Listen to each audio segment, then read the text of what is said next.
This week is the National Children of Alcoholics Awareness Week. This is another reason actually why we're here specifically today on Friday in this week. And this week has been set up by our wonderful friends at the National Association for Children of Alcoholics, which I know many of you here know about, and we've also got some people from the COAP here tonight, which is fantastic.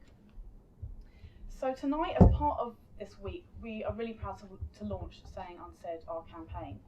And this campaign idea started last year with two wonderful people called Benita and Carol. And the idea came about because we had a meeting and they were helping us to try and think of ways of how we can spread the word, how we can reach out to younger people around the ages of 11 to 18, and how we can get the message out there that COAP exists, because we really want to continue getting the message out there. So the idea came up that let's put a campaign together. Welcome. Hello. And it was then that we approached Libertine London and we asked them, they're a media agency, and we asked them, will you help us put a campaign together? However, we're an extremely small charity and we have no budget for this. And Libertine London said yes, which is absolutely fantastic. And ever since then, we have been working with Libertine London to put this campaign together. So I would therefore like to take this opportunity now to thank Mark and John and Kate and everyone else and Gemma at Libertine London and the team for helping us and working so hard in this campaign and just doing so much for us to help us get the word out there. Thank you.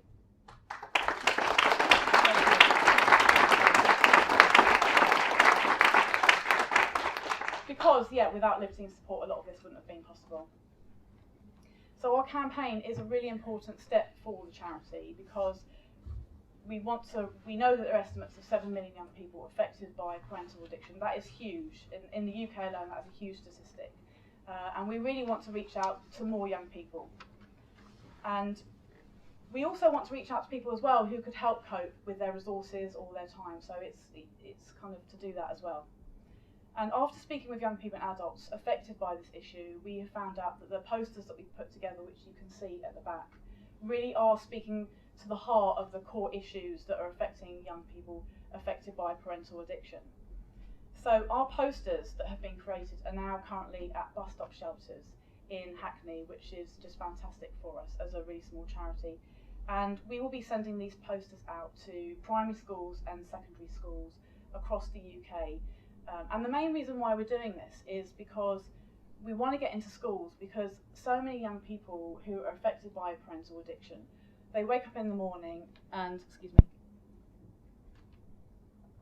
they wake up in the morning and they feel awful inside, and yet they don't know what the problem is. They're unable to identify that their parent is an alcoholic. And so it's really important for us that we get into those schools, we put the posters up, and we tell young people, this is a problem, parental addiction is a problem, this is what's affecting you, and there is help and support out there for you. And we want young people to not feel so alone. So that's what we're going to be doing all throughout 2013 with the posters that you can see at the back. And as I said earlier, this will be the first time that we've promoted our charity to young people. So it's a great opportunity to reach out to our target audience. And young people need to know by looking at the posters that it's okay to talk about this issue, because there's so much secrecy, shame and stigma surrounding this issue. I once heard a child psychotherapist who actually happens to be in the room. I didn't know she was going to be here, but she is here. Her name is Maya Parker, and I heard her maybe about a year ago say something at a conference, a NACOA conference, and she said that to heal the pain of a traumatic childhood, you need to tell your story at least 100 times. And that really spoke to me, because I know myself, I've told my story, and really COAP is all about sharing your story again and again and again. And what I wanted to say about that is that sharing a story takes a lot of guts, like a serious amount of guts. And it also takes a lot of trust. It's the trust that that person who you're talking to or who is listening is actually really going to listen to what you're saying and isn't going to judge you. And it takes courage to take that risk in trusting another person, when for most young people affected by parental addiction, everyone around them or their parents have taught them, you can't trust other people, I'm going to let you down, I've broken your promises time and time again, and the world isn't to be trusted. So it is a huge step when a young person shares their story. And it's important to share the story again and again so people can make sense of it all. People can make sense of what's happened in their past, the trauma and the difficulties. And it requires lots of caring, loving and understanding ears to be there when that person is ready to share their story. Tonight our speakers from COAP will be sharing how they have turned their experiences around of living with parental addiction and alcoholism, so that they can use their experiences to help other young people come through what they're going through, and to help young people who, like they once did, who feel totally and utterly hopeless, not knowing what to do next and who to turn to. Each of our speakers will be saying what they couldn't say as children and young people, and they now can say it as adults. And they will be sharing what was swept under the carpet by the family and kept locked up inside, often for many years. And for young people today, telling isn't an option. It's not an option to tell a friend or a teacher that their mum or dad is an alcoholic. It's totally and utterly unthinkable. Young people just don't even think about uttering a word that their parent is addicted.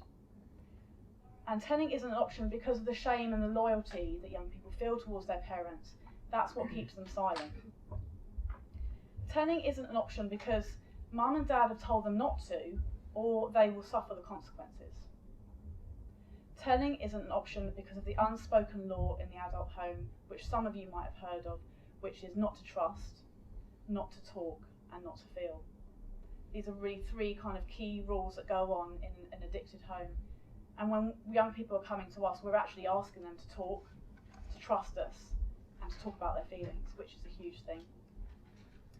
One of our volunteer counsellors 2 weeks ago, who's in the room as well, wrote to a young person whose parent is an alcoholic. And she wrote that the burden of an alcoholic parent is hard to bear and even harder to share. I'd like to say it again. The burden of an alcoholic parent is hard to bear and even harder to share. This statement really does ring true for thousands of children and young people currently who are affected by addiction.